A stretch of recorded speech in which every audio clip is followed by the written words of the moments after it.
my treatment approach. So how do I start with patient care? How do I tackle things? What is it like in the clinic setting? So like I said, I screen for red flags. I make sure that they don't have any major signs that concern me that I shouldn't be touching them. I really like a lot of my patients to have the differential pathology reports, MRIs, CT scans, whatever else, blood work to know, ultrasounds, all those things to know that I'm safe to proceed if there are areas of concern or red flags that were present. I typically see patients for a 1-hour session, so they always start with an initial evaluation. And I see them for a 1-hour session, usually once or twice a month. So this is a little bit of a paradigm shift of how traditional PT, we're seeing people to maybe 1, 2, 3 times a week for 4 to 6 weeks. That's not how these techniques are meant to be applied. And I think that's an interesting thing to look at the patients that they applied the visceral manipulation in that research and they looked at 2 and 6 weeks out. I don't think that was long enough for them to really get an insight as to how the system may have changed until they looked at that. Maybe 6 months might have been nice, and then a year out. Because these techniques that you apply, you're allowing some mobility to change in the system, and then the system to start to self-correct, and that takes time.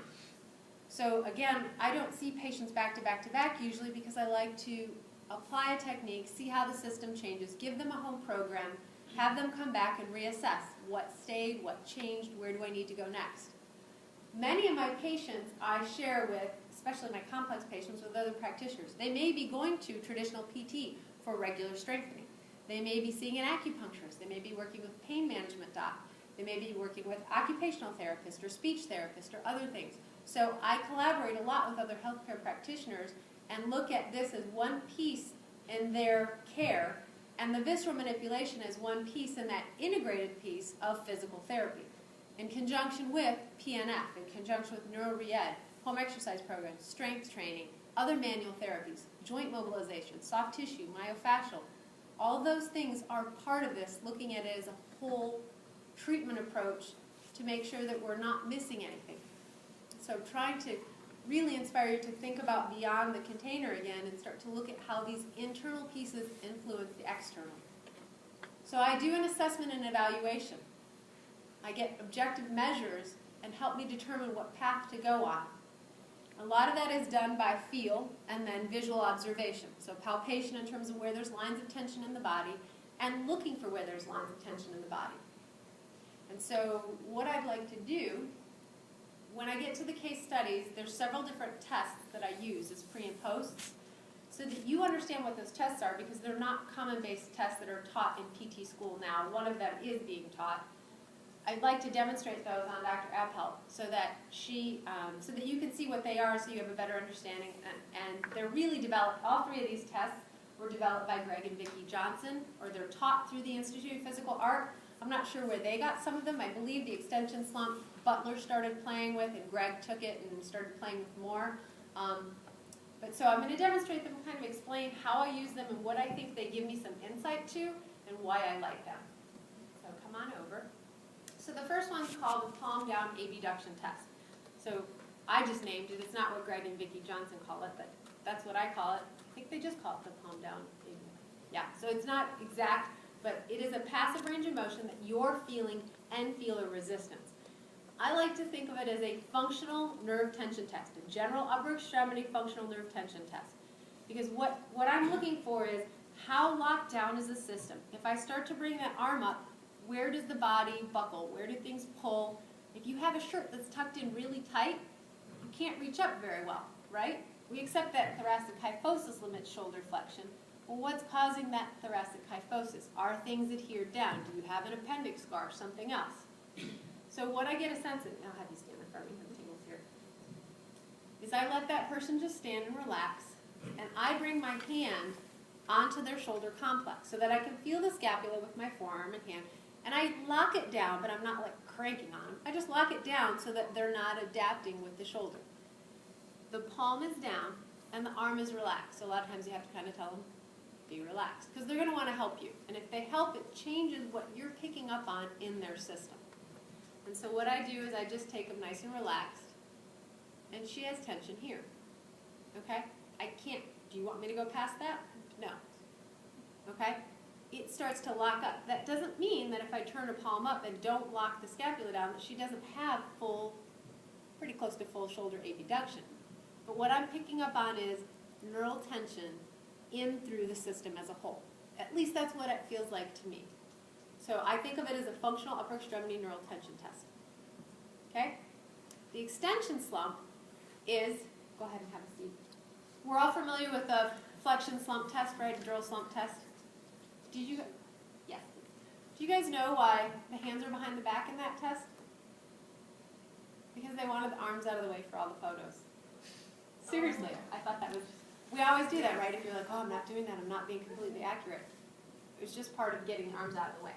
What I do like for the extension slump is putting the arms back to keep them upright. But just the flexion slump, just to remind, go ahead and do flexion.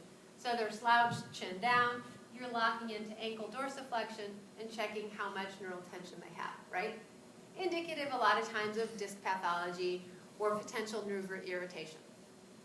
So now, and Greg Johnson started using this and he teaches this in their coursework, is you lock them into extension. And I put my hand across the lumbar spine, sacrum, and pelvis so that I'm kind of catching and locking everything into extension. Sometimes I'll leave their hands here, sometimes I'll let them put their hands behind their back so that they're not going into a flexion. And I lock them into that position, but I still take slack up on the top, so chin down as far as you can bring it.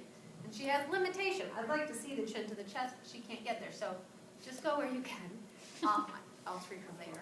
I'll make note of it, that maybe she's an inch and a half away from her chest at the taking up tension in the dural system above. And then I go into ankle dorsiflexion, keep it all the same as flexion slump, which she was negative in, and I start to bring her out, and I look for where that tension line stops her, and hers is right there. So maybe minus 40 degrees away from the 0 point. Okay? And she can feel that tension. And this is looking at, the theory is potentially what is that anterior sympathetic ganglia?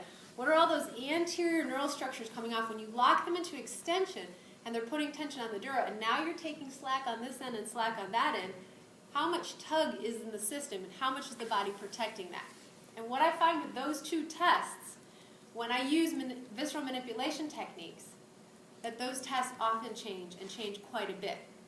And so I think it's really reflective of how much tension is in the nervous system as a whole, and the LPM. So the LPM is lumboprotective mechanism, and this is taught through the Institute of Physical Art and being taught at several different universities. Midwestern has incorporated it into its coursework as well. So what you have them do, and what I always tell patients, is just take a normal step forward like you're walking and stop in that stride stance. So it's a functional assessment of the core. How does the core kick in a diagonal for gait, for movement? Do they buckle somewhere? Where do they buckle, and what does that feel like?